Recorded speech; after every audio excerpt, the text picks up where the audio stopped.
que la tierra se estremezca. Mi salvación está en ti, porque tú eres mi escudo, tu fortaleza, tú eres mi gloria, que levanta mi cabeza.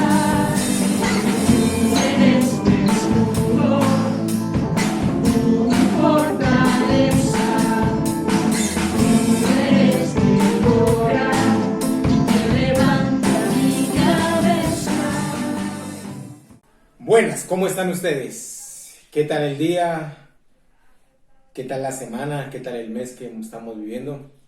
Gracias al Señor porque nos permite vivir un día más y llegar a una noche más. Y gracias al Señor porque nos permite estar nuevamente en nuestros hogares para compartir nuestro tiempo devocional.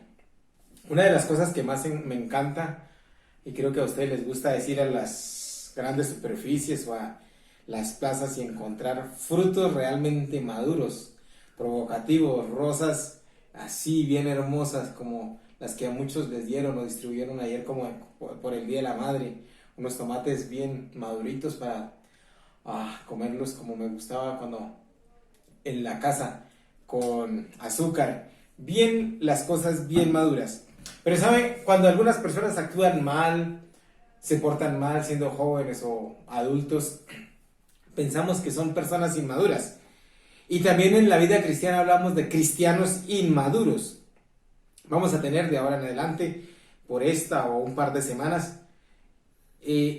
un tema que tiene que ver con la madurez espiritual, con lo que se esperaría como cristianos y lo que muestra la palabra del Señor, que esperaría que seamos como hijos de Dios. Quisiera invitarlos a que a partir de esta noche tomen un cuaderno, una libreta y un lápiz y vamos a hacer unas notas para pensar en la madurez espiritual, lo que es, lo que no es, algunas 8 o 9 características que implican ser maduro, qué requisitos, qué beneficios, qué cosas implica o trae ser maduro. Primero que todo, ¿qué tal si definimos qué es madurez o qué es algo maduro?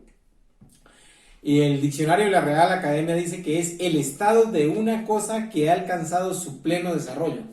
Esta manzana ya alcanzó su pleno desarrollo. Este artón ya alcanzó su pleno desarrollo. Este tomate ya alcanzó su pleno desarrollo. Esta rosa, hermosa, ¿verdad? Ya alcanzó su pleno desarrollo. Ya de ahí para adelante no tiene más que hacer. Entonces, estado de una cosa que ha alcanzado su pleno desarrollo o de una persona que ha alcanzado su mejor momento en algún aspecto de su vida. Repito, esta rosa ya alcanzó su mejor momento en lo que tiene que ver a su vida. Al igual que la manzana, que el plátano, que los elementos que tengo acá.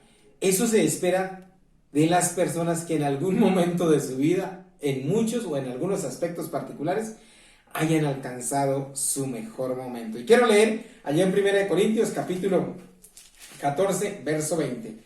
1 Corintios 14, 20. Me gustaría que estuviera tomando nota. Si esta noche aún no lo tiene, ahí queda el video en la plataforma para que podamos hacer una serie. Particularmente a los que me van a estar ayudando y van a estar compartiendo los devocionales, quisiera pedirles que llevaran sus notas para que así podamos hacer una retroalimentación noche a noche y poder todos juntos llegar a algunas conclusiones de lo que implica o es ser maduro en el sentido de la vida cristiana y de la vida en general. 1 Corintios 14 va a ser un poco más informales estos, más quizá académicos estos devocionales, pero ojalá que sean para su edificación y para mi edificación.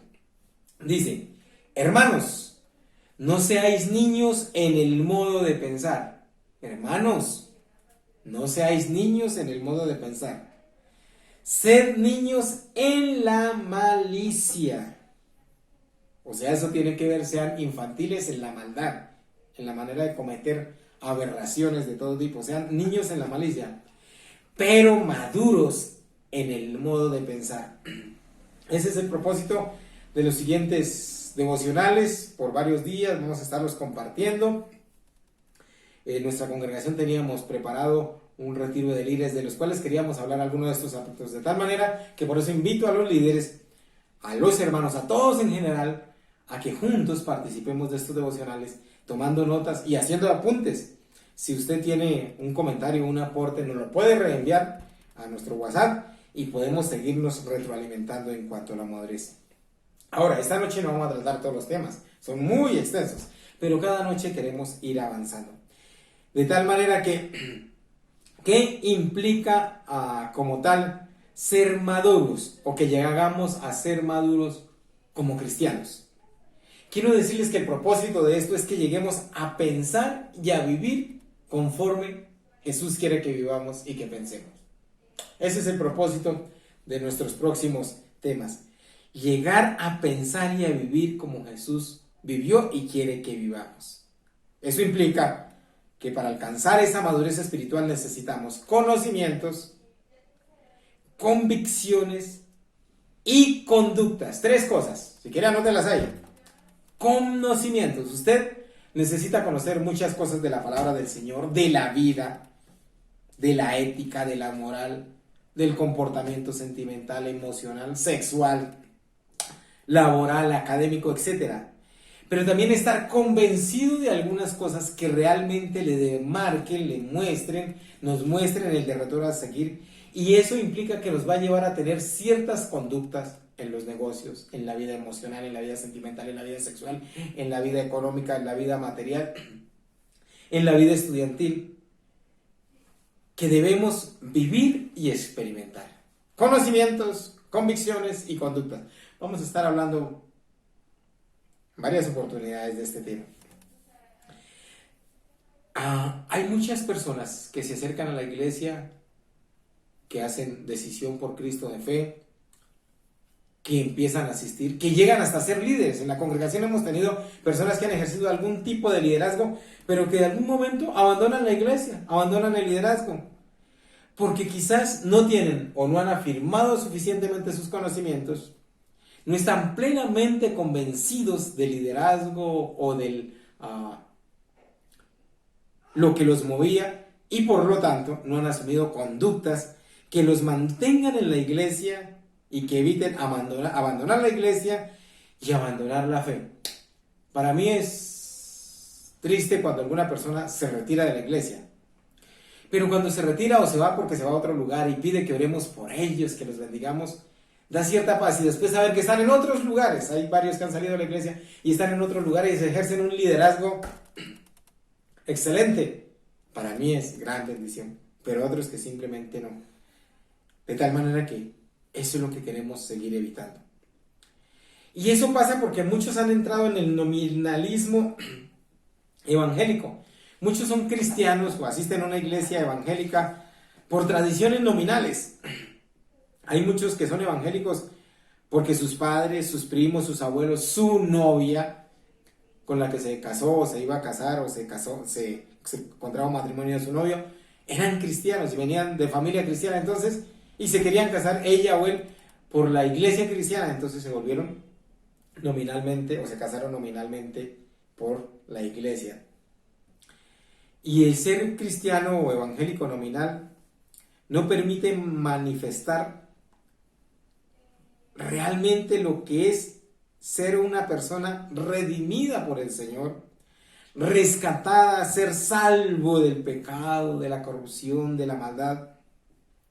Y pocas personas viven de las que son nominales y manifiestan el verdadero amor por Dios en medio de una sociedad que se está destruyendo paulatinamente. De tal manera que las corrientes regulares, las corrientes universitarias, muchos llegan a ser cristianos o asistir a la congregación hasta que son jóvenes de 15, 18, consiguen la primera novia o su novia o van a la universidad y desaparecen. Mi pregunta es, ¿por falta de conocimientos? Quizás no, porque se les enseñó mucho de la Biblia en la escuela dominical. Quizá por falta de convicciones y quizá por falta de asumir conductas que les permita vivir y experimentar la vida cristiana. De tal manera que una de las primeras cosas que quiero compartir, y vamos a seguir compartiendo el día de mañana, es que realmente falta, para que hayan conocimientos, convicciones y conductas reales de cristiano, un verdadero impacto de la palabra del Señor en las vidas de las personas. hay dos verdades fuertes en este sentido. Y es que muchos o no tienen el conocimiento, o no tienen las convicciones necesarias, o no asumen las conductas correctas por desconocimiento de las Escrituras. Allá en Juan capítulo 5, verso 39, dice el Señor Jesús de una manera clara, contundente. Es más, este fue uno de los primeros versículos que aprendí por ahí en mi vereda con el que llevó el evangelio, que se llamaba Víctor Nova. Me parecía que él no se sabía sino este versículo, porque siempre lo repetía. Y el texto dice de la siguiente manera: escudriñad las Escrituras, porque a vosotros os parece que en ellas tenéis la vida eterna, y ellas son las que dan testimonio de mí. Escudriñad las Escrituras, porque a vosotros os parece que en ellas tenéis la vida eterna, y ellas son las que dan testimonio de Jesucristo. Si usted no las escudriña, si yo no las escudriño, no conozco lo que dicen ellas. Mucho menos me voy a convencer de las verdades que dicen ellas. Y mucho menos voy a asumir conductas guiadas por esas verdades. El desconocer las Escrituras acarrea desconocer lo que ellas dicen, desconocer los mandamientos de Dios y por ende desconocer al Dios de las Escrituras, al que las inspiró, al que instruyó, al que guió para que fueran escritas.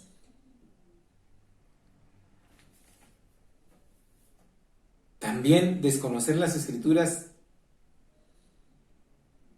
evita aplicarlas a nuestras vidas.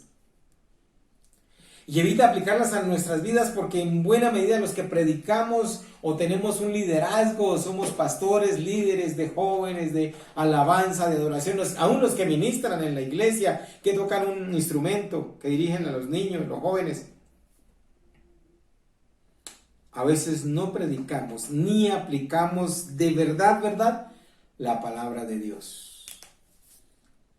En muchas oportunidades ya no se habla de predicar, sino de dar la charla, la conferencia. Y las predicaciones han pasado de ser predicaciones a charlas y conferencias de vida abundante, de bendición, de cambio. Eso sí, cargadas, hasta yo lo hago, y muchas veces nos preocupamos por eso, de una oratoria y una información teológica, idiomática, hermenéutica. ¿Y qué más es? Exegética. ¿Y qué más es? Homilética. Impresionante. Pero que no penetra, como dice la palabra del Señor, hasta el alma y hasta el corazón y discierne los pensamientos. El desinterés por las Escrituras las hace obsoletas, las hace antiguas, las parecen alejadas de la realidad porque no predicamos la verdad profunda y por eso no estamos convencidos de esa verdad profunda, no la conocemos, no tenemos conductas correctas y por eso acudimos a muchas oratorias. Quizá yo a veces uso demasiado lo rudimentario porque me encanta que la palabra del Señor es demasiado, particularmente los evangelios y las expresiones son demasiado campesinas, demasiado agrícolas, demasiado ovejeras, ganaderas, demasiado rudimentarias y queremos adornarlas de la mejor manera. Vivimos sin visión cristiana. La cosmovisión de los cristianos no está basada en la palabra del Señor, y estoy usando términos de oratoria, sino en la cosmovisión de la sociedad del siglo XXI. ¿Sí ve cómo impresionamos a través de la oratoria? Mi hermano, mi amigo, en esta apertura de esta noche, es invitar a que seamos maduros en la manera de pensar como cristianos e infantiles en la maldad. Los invito a que a partir de estas noches, ojalá no, les invito de verdad, tome papel, tome una libretica, vaya anotando los textos y vamos a tratar de llevar un estudio de algunas características de madurez cristiana, de algunas características de las personas que asistimos a las congregaciones, de algunas características y necesidades en conocimiento, convicciones y conductas para ser maduros en Cristo, para pensar y vivir como Jesús quiere que vivamos. Señor, como este plátano, Dios, como esta manzana, como este tomate, como esta flor, ya alcanzaron el mejor momento de su existencia para ser aprovechados como alimento, como adorno, como inspiración, que todos nosotros podamos ser maduros en cada uno de los aspectos de nuestra vida. Dios, ayuda a mis amigos, ayúdame a mí, ayuda a mis hermanos, ayuda a nuestra congregación a alcanzar la plena madurez en Cristo Jesús. Señor, que podamos conocer más de tu palabra, estar convencidos de tus estatutos, mandamientos, leyes y decretos y asumir conductas que nos muestren que somos diferentes a la sociedad, que nuestra cosmovisión, nuestra manera de ver la realidad de la vida sea de acuerdo a tu palabra y no de acuerdo a los lineamientos del siglo XXI, particularmente en estos momentos cruciales de la existencia de la raza humana. Por favor, en el nombre de Jesús. Amén. En paz me acostaré y asimismo dormiré, porque solo tú, Señor, me haces vivir confiado. Hermanos, no seáis niños en la manera de pensar, sino niños en las actitudes de maldad. Dios les bendiga. Mañana 7 de la noche. Porque tú eres